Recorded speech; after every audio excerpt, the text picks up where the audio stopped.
No núcleo de cada pessoa há um desejo e anseio por Deus. Eles podem negá-lo e suprimir esse anseio por Ele e viver uma vida insatisfeita. Mas Deus fez com que todos tivéssemos uma consciência que é movida, tocada e perturbada quando ouve a mensagem do Evangelho. Por que a consciência humana fica perturbada quando ouve a mensagem do Evangelho? Porque ela sabe que a mensagem do Evangelho é verdadeira. Quando as pessoas ouvem que há um Deus que criou os céus e a terra, sua consciência lhes diz que isso é verdade. Quando as pessoas ouvem que tudo foi criado por Deus Todo-Poderoso e que tudo não poderia estar aqui por acaso, e que o mundo e todas as suas complexidades não poderiam ter se formado por acaso, sua consciência lhes diz que isso é verdade.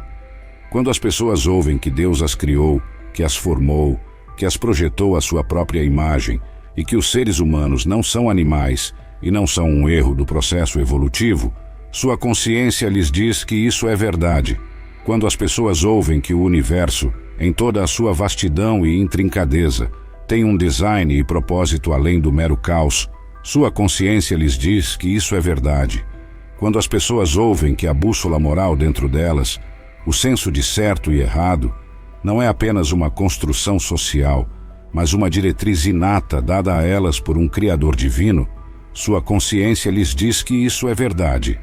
Quando as pessoas ouvem que o amor que sentem, a esperança que agarram e a fé a qual se agarram têm raízes mais profundas do que meras emoções e sentimentos humanos, sua consciência lhes diz que isso é verdade. Quando as pessoas ouvem que os gritos de seus corações, o anseio por propósito e significado, são respondidos por um Deus que busca um relacionamento pessoal com elas, sua consciência ressoa em concordância. Quando as pessoas ouvem que cada nascer do sol que testemunham, cada respiração que tomam e cada momento que valorizam são presentes de um Deus amoroso, que as conhece intimamente, sua consciência lhes diz que isso é verdade. Quando as pessoas ouvem que o Deus que criou este universo e a humanidade, portanto, espera que sua criação o ame e obedeça às leis que ele estabeleceu em seu universo, sua consciência lhes diz que isso é verdade. Mas por que as pessoas lutam contra a própria consciência se sabem que isso é verdade? A resposta é simples. A mensagem do Evangelho revela que todos nós somos culpados. Quem quer ouvir que é culpado? É por isso que as pessoas suprimem a mensagem do Evangelho, porque ela aponta o dedo para cada um de nós e nos diz que todos somos culpados e caímos aquém das leis deste Deus infinito. Ele estabeleceu requisitos que não cumprimos e a consciência deles lhes diz que tudo isso é verdade e que Deus exige que amemos uns aos outros, porque todos os humanos são feitos à imagem de Deus e, portanto, são especiais aos olhos de Deus. Quando as pessoas ouvem que Deus exige que o amemos com todo o nosso coração, alma e mente, e que a prova desse amor é vista em João capítulo 14, versículo 15. Se você me ama, guarde meus mandamentos. Elas resistem. As pessoas não gostam do que sua consciência lhes diz, porque sabem que não cumpriram seus mandamentos, sabem que não obedeceram às suas leis e são culpadas. Elas ofenderam e desobedeceram a um Deus eterno e infinito. Elas são culpadas, mas suprimem essa verdade porque verdade seja dita. Quem quer saber que um Deus eterno está zangado com eles? Quem quer saber que cada uma de suas ações, pensamentos e feitos um dia serão examinados? Quem quer saber que todos os seus pecados serão julgados e a punição para eles é eterna, porque você ofendeu um Deus eterno? Quem quer confrontar a noção de passar a eternidade no lago de fogo? Quem quer saber que cada erro que cometeu será registrado para a posteridade? Quem quer saber que os segredos que sussurraram no escuro um dia serão revelados? Quem quer saber que as escolhas que fizeram na juventude podem assombrá-los na eternidade? Quando a consciência das pessoas lhes diz que há um Deus, elas sabem que isso é verdade. Mas você já se perguntou, por que as pessoas rejeitam esse chamado? Esse chamado que as segue dizendo que elas não estão vivendo corretamente, dizendo-lhes que um dia terão que responder por seus pecados? Por que elas rejeitam esse chamado? A resposta é simples. Elas amam seu pecado. João capítulo 3, versículo 19 diz: E esta é a condenação: a luz veio ao mundo, e os homens amaram mais as trevas do que a luz, porque as suas obras eram más. Os homens amam as trevas mais do que a luz, porque as suas obras eram más. As pessoas se afastam porque amam suas obras, amam as trevas mais do que a luz, amam seus pecados. No fundo de seus corações, muitos sabem que a mensagem do Evangelho é verdadeira e que Deus exige santidade deles, mas eles amam seus pecados e não estão dispostos a se afastar deles e se arrepender. Para lidar com isso, eles acham mais fácil se afastar de sua fé. A morte de Cristo é o presente de Deus para salvar os homens da perdição, mas se o homem perece, é porque ama mais as trevas do que a luz. Como é fácil amar as trevas! Suas obras são más, e tudo o que as trevas trazem consigo é mal. O mal no mundo de hoje existe por essa razão. Os homens amam mais as trevas do que a luz. A humanidade tem a tendência de preferir o escuro à luz. Eles amam as trevas pelo que ela esconde, seus pecados secretos, seus prazeres pecaminosos e suas transgressões que não querem que os outros saibam. Toda a luz neste mundo é por causa do Senhor Jesus Cristo. Sem Ele, o mundo seria consumido pelas trevas, pelo mal e pelo pecado. Tudo de bom neste mundo existe por causa do Senhor Jesus Cristo. O Evangelho confronta homens e mulheres sobre sua maldade, mas muitos não desejam enfrentar suas transgressões. O Evangelho brilha uma luz sobre a malevolência humana, mas as pessoas amam suas trevas porque prezam seu mal. Jesus Cristo é a luz, e à medida que o mundo parece se deteriorar, é principalmente porque a humanidade rejeita cada vez mais a luz. A Igreja deve reconhecer a era em que vive. Os cristãos vivem em um tempo de trevas e é crucial que despertem. Disse tudo isso para chegar a este ponto. 1 Coríntios capítulo 1, versículo 18. Pois a mensagem da cruz é loucura para os que estão perecendo, mas para nós, que estamos sendo salvos, é o poder de Deus. Há vários versículos salientes nas Escrituras, aos quais muitas vezes não damos boa atenção, e essa passagem é uma delas. Em suas linhas estão mistérios que têm relevância eterna. Bem, este ensino nos ajudará a trazer à mente o grande poder de Deus, que é liberado para nossa salvação, e também nos ajudará a apreciar Deus pela grande graça que nos considerou dignos de sermos contados entre os salvos. Nossa salvação é o maior presente de Deus para a humanidade. Infelizmente, nem todos aceitarão isso. O que 1 Coríntios capítulo 1, versículo 18 nos diz é que existem dois grupos, aqueles que estão perecendo e aqueles que estão sendo salvos. A Bíblia nos lembra desses dois grupos por toda a Escritura, e até no dia do julgamento haverá esses dois grupos. Romanos capítulo 1, versículo 16 diz: Porque não me envergonho do Evangelho de Cristo, pois é o poder de Deus para a salvação de todo aquele que crê, primeiro do judeu e também do grego. Como Paulo, não devemos nos envergonhar do Evangelho, sabendo que é o poder de Deus para salvar os pecadores. Independentemente de quão ardente um pecador possa ser, o poder do Evangelho pode levá-lo ou levá-la a seus joelhos, prostrando-se diante do senhorio de Cristo. Aqueles de nós que foram salvos devem se levantar para o desafio de pregar o Evangelho de Cristo aos perdidos, reconciliando-os com Deus. A verdade é que fomos salvos para salvar outros, e não devemos falhar nessa tarefa.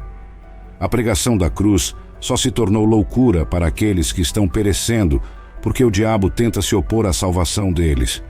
Quando o véu que cobre suas mentes é removido, eles se tornarão grandes vasos nas mãos de Deus.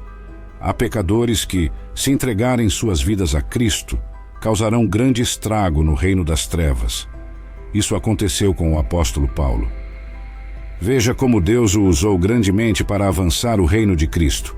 Imagine se o apóstolo Paulo nunca tivesse sido convertido. Não devemos desistir dos pecadores. Eles podem se tornar grandes pilares do reino se forem salvos. A grande comissão que Jesus nos deu antes de sua partida da terra não deve ser levada de ânimo leve, especialmente porque podemos ver que os sinais do fim estão sendo cumpridos. Deus está no controle.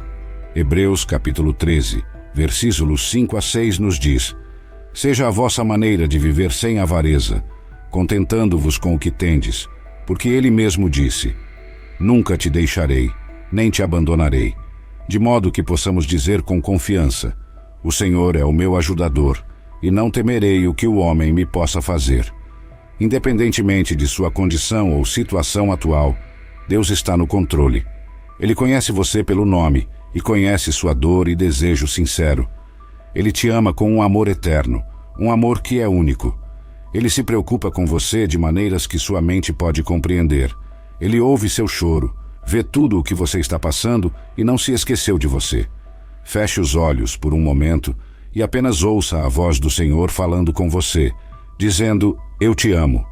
Feche os olhos por um momento e ouça a voz do Senhor dizendo que você é dele, que você é filho dele, que você pertence a ele.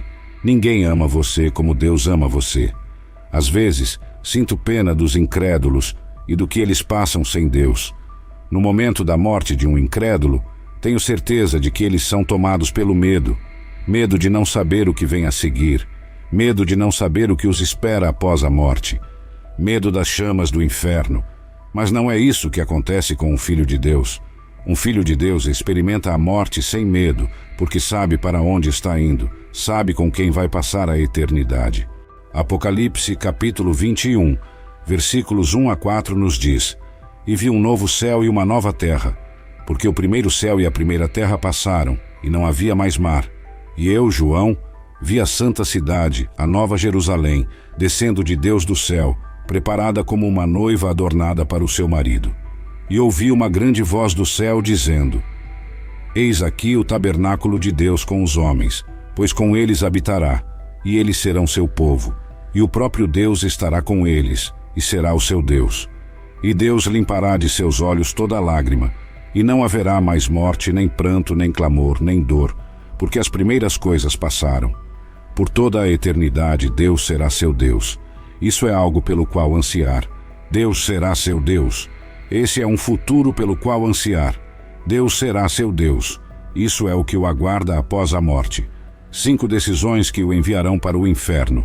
Escolhas têm consequências, e essa é uma verdade que encontramos em cada momento de nossa existência, uma verdade embutida no próprio tecido do nosso ser, em cada respiração que damos e em cada passo que damos. O eco dessa realidade ressoa. Escolhas têm consequências. Somos arquitetos de nossos destinos, moldando nossos futuros e nossas eternidades com as decisões que tomamos hoje. As escolhas que você faz nesta vida determinarão onde você estará daqui a 1000 anos, 10.000 anos, 100.000 anos. Na santidade da sabedoria de Deus, Ele nos concedeu o dom do livre-arbítrio, uma responsabilidade profunda de escolher nossos caminhos, de tomar decisões que nos aproximam de seu amor divino ou nos afastam na escuridão eterna. É neste reino de escolha que nossos espíritos são refinados, nossos caracteres são moldados e nossas eternidades são seladas. Escolhas têm consequências. Agora, a gravidade de nossas decisões e o impacto que elas têm não apenas em nossas vidas terrenas, mas em nossos destinos eternos, são imensuráveis. Estamos nos cruzamentos da eternidade todos os dias, tomando decisões que ecoam nos reinos além de nossa compreensão mortal. As escolhas que fazemos podem ser um farol de luz que nos guia para o abraço eterno de nosso Criador, ou podem ser correntes que nos arrastam para o próprio abismo da separação eterna. Escolhas têm consequências. A Bíblia, repetidas vezes, sublinha o imenso poder e o peso eterno de nossas decisões. A Bíblia nos dá exemplos reais de homens e mulheres cujas escolhas se tornaram os veículos de bênçãos ou os portadores do julgamento divino. É uma verdade atemporal que atravessa dos jardins do Éden às visões do Apocalipse, sussurrando para nossas almas que escolhas têm consequências.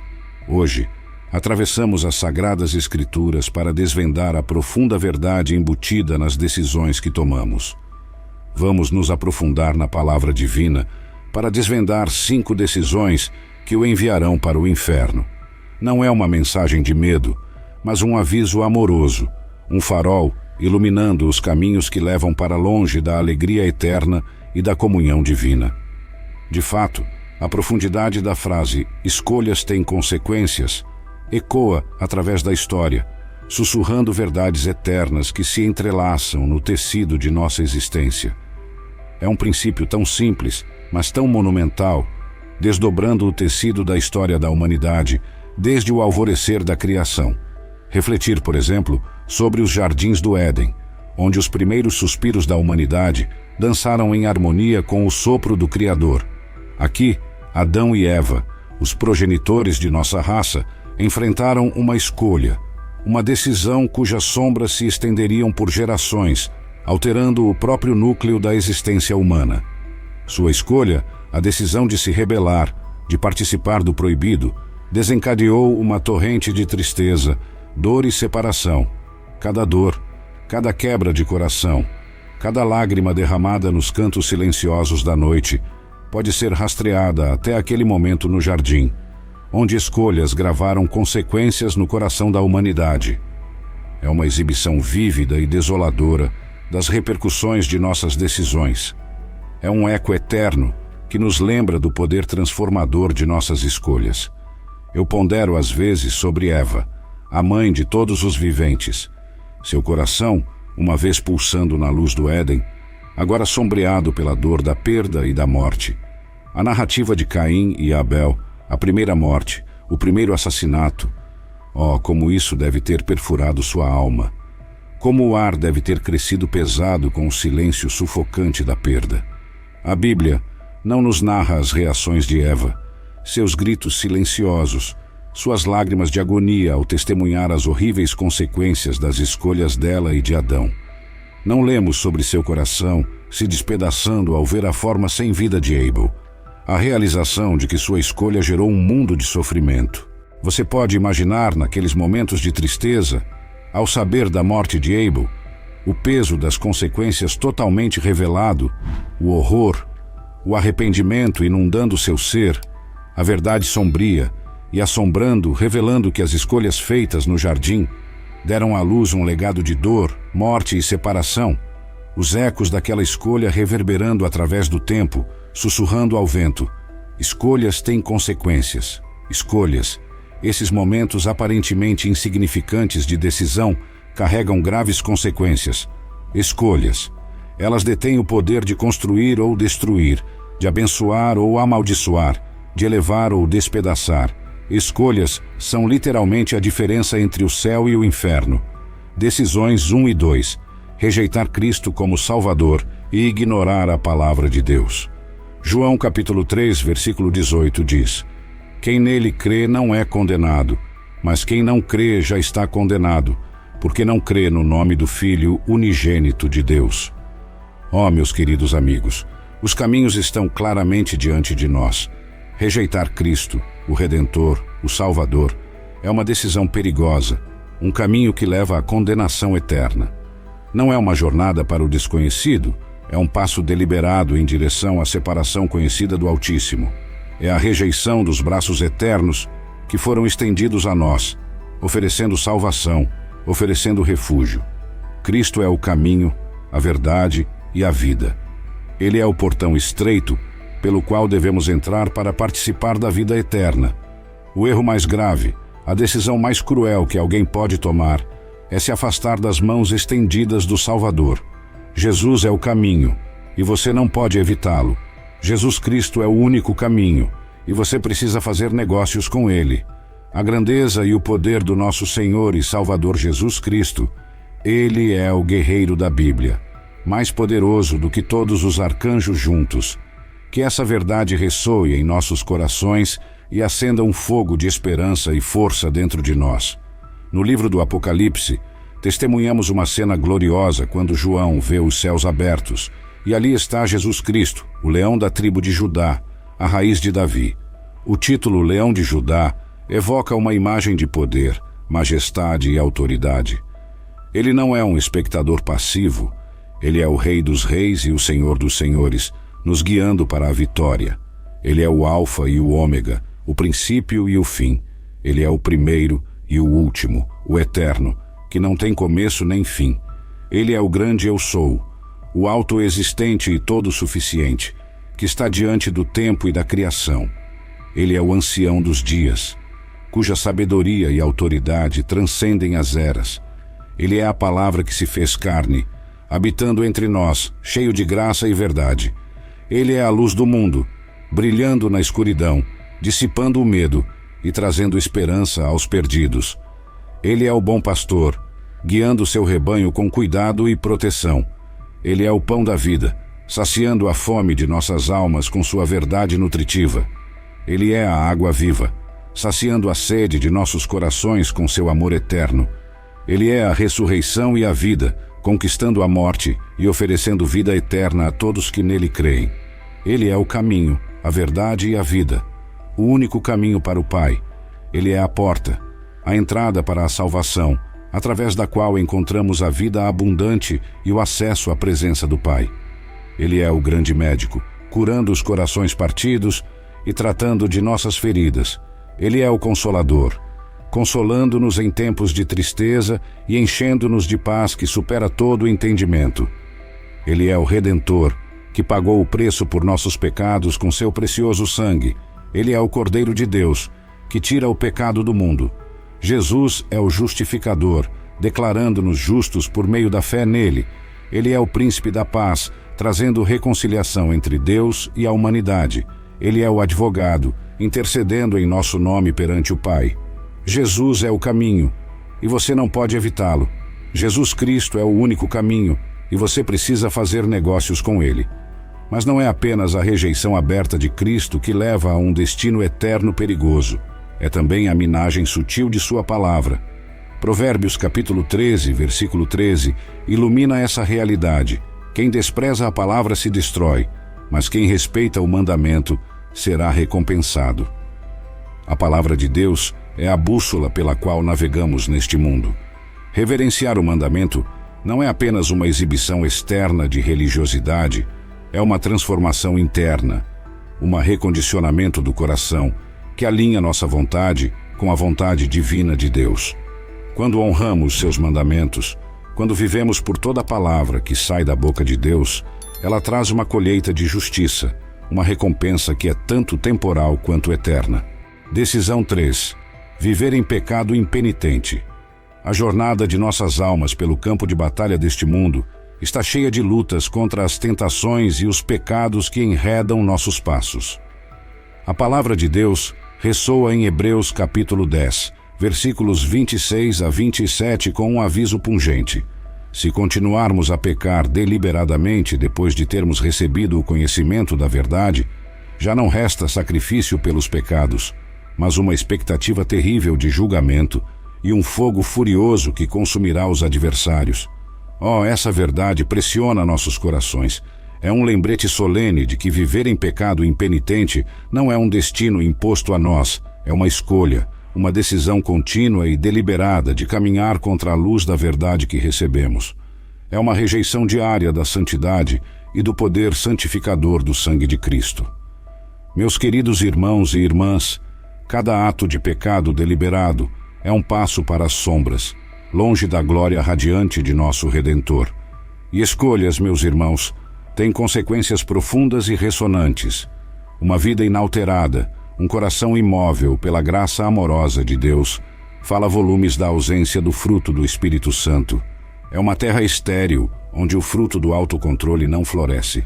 Pecado contínuo e deliberado é um grilhão que prende a alma. É uma parede que nos separa do abraço vivificante de nosso Senhor. Mas, ó, que esperança, que graça ilimitada é oferecida a nós, enquanto o sopro da vida ainda preenche nossos pulmões, enquanto a luz do dia ainda agracia nossos olhos. O arrependimento é uma porta aberta diante de nós, uma via para retornar aos braços de nosso amoroso Pai. A misericórdia de Deus é um oceano de profundezas infinitas, pronto para engolfar nossos pecados e transgressões, pronto para lavar a mancha de nossas iniquidades. Nunca é tarde demais para se voltar. Nunca é tarde demais para voltar ao pastor e guardião de nossas almas. Odiemos o pecado. Detestemos sua enganação, seus prazeres momentâneos, suas satisfações efêmeras. O pecado não é nosso companheiro, é nosso adversário, não é nosso consolador, é nosso acusador.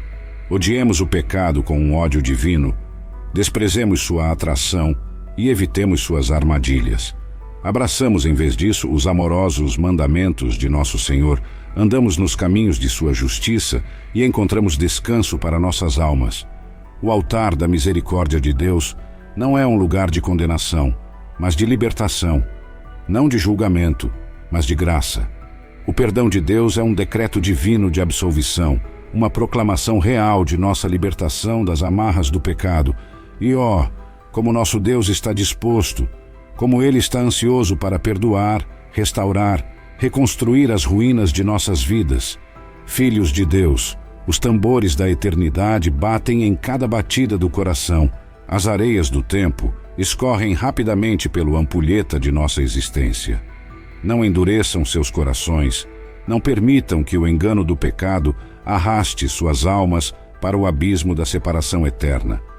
Arrependam-se hoje, voltem seus corações para Deus hoje e experimentem o poder transformador de seu amor redentor.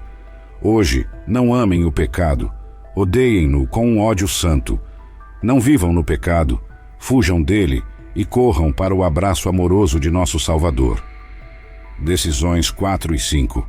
Negar Cristo perante os homens e amar mais o mundo do que a Deus. Nosso Senhor Jesus, a palavra eterna feita carne, fala uma verdade de profunda gravidade em Mateus capítulo 10, versículo 33, declarando: Mas qualquer um que me negar diante dos homens, eu também o negarei diante de meu Pai que está nos céus. Esta negação não é apenas um sussurro fugaz de traição, não é apenas um eco transitório de abandono, como exemplificado por Pedro. É uma vida imersa na contínua e implacável negação de Cristo, uma vida que nega a redenção e a identidade encontradas no Filho de Deus. É uma vida que escolhe todos os dias rejeitar a glória e o amor de nosso Salvador, suprimir a verdade de seu poder de ressurreição. E é essa escolha, essa decisão, que ressoa através das câmaras da eternidade com consequências de significado eterno. É um lembrete solene de que nossa profissão pública de fé não é apenas uma confissão, é uma declaração de lealdade, um compromisso com aquele que suportou nossos pecados e sofrimentos. 1 João, capítulo 2, versículo 15, ressoa com um chamado claro para nossos corações, advertindo: não amem o mundo nem o que nele há. Se alguém ama o mundo, o amor do Pai não está nele. É um poderoso lembrete, um farol espiritual iluminando o caminho de nossas escolhas. O apelo do mundo é palpável. Suas ofertas de prazer, de alegrias transitórias, atraem a alma com sussurros tentadores. Mas, é uma escolha amar o mundo, entrelaçar nossos afetos com as sombras fugazes dos prazeres terrenos. A palavra de Deus destaca a essência de nossa jornada, exortando-nos, implorando-nos a não sucumbir aos encantos efêmeros do mundo, pois amar o mundo é estranhar nossos corações do amor eterno do Pai. É trocar as riquezas eternas de sua glória pelos tesouros perecíveis do mundo. É uma escolha que envolve a alma em escuridão espiritual, eclipsando a luz radiante do amor eterno de Deus. Mas que nossos corações se ergam em adoração reverente a nosso Pai Celestial. Que nossas vidas sejam as harmoniosas sinfonias de seus eternos louvores. Que não sejamos ecos de negação, mas vozes de afirmação, proclamando o amor ilimitado de Cristo. Que nosso amor por Deus transcenda o apelo do mundo, que suba acima dos encantamentos fugazes dos prazeres terrenos. Que nossas vidas sejam ancoradas no eterno, no imutável, no reino inabalável de nosso Deus. Negar Cristo e amar o mundo são decisões que lançam sombras sobre nossos destinos eternos. Mas a graça de Deus é uma fonte sempre fluindo, convidando-nos a beber das águas da redenção, a nos banquetear com o pão da vida. Escolhemos Cristo. Amemos o Pai com um coração indiviso, e que nossas escolhas sejam reflexos de sua luz eterna neste mundo e no vindouro. Dessa forma, diante da magnitude destas escolhas, somos chamados a uma reflexão profunda e contínua sobre a direção de nossas vidas. A jornada da fé não é uma estrada casualmente percorrida, mas um caminho deliberado, repleto de decisões conscientes que ecoam na eternidade. O convite do Evangelho é um chamado para uma transformação radical, uma mudança de coração e de espírito que nos alinha com a vontade divina de Deus. Cada dia nos apresenta oportunidades de afirmar nossa fé, de viver nossas crenças de maneira autêntica e impactante. Não é suficiente meramente professar fé. Nossa vida deve ser uma demonstração viva do poder transformador de Cristo em nós. Como seguidores de Cristo, somos chamados a ser luzes em um mundo frequentemente dominado pelas trevas, a ser sal da terra, preservando e enriquecendo a vida ao nosso redor com a verdade e o amor de Deus. A escolha de seguir Cristo não é um ato isolado, mas uma jornada contínua de crescimento, aprendizado e entrega. A cada passo que damos em direção a Ele, Ele se move em nossa direção, nos enchendo com sua graça, sua força e sua sabedoria. Em meio às tribulações, às dúvidas e aos desafios, somos fortalecidos pelo conhecimento de que não caminhamos sozinhos. O próprio Deus nos acompanha, guiando nossos passos e iluminando nosso caminho. Portanto, diante das escolhas da vida, que possamos sempre buscar a sabedoria e a orientação de Deus, que possamos viver de uma maneira que honre a Ele e reflita a sua glória. Que nossas vidas sejam testemunhos do amor e do poder de Deus, atraindo outros para a luz de sua verdade, e que ao fazermos isso, possamos experimentar a profunda alegria e paz que vem de uma vida alinhada com a vontade e os propósitos de Deus. Em suma, as decisões que tomamos não apenas moldam nosso presente, mas também definem nosso futuro eterno. Estamos constantemente diante de escolhas que determinarão nosso destino final.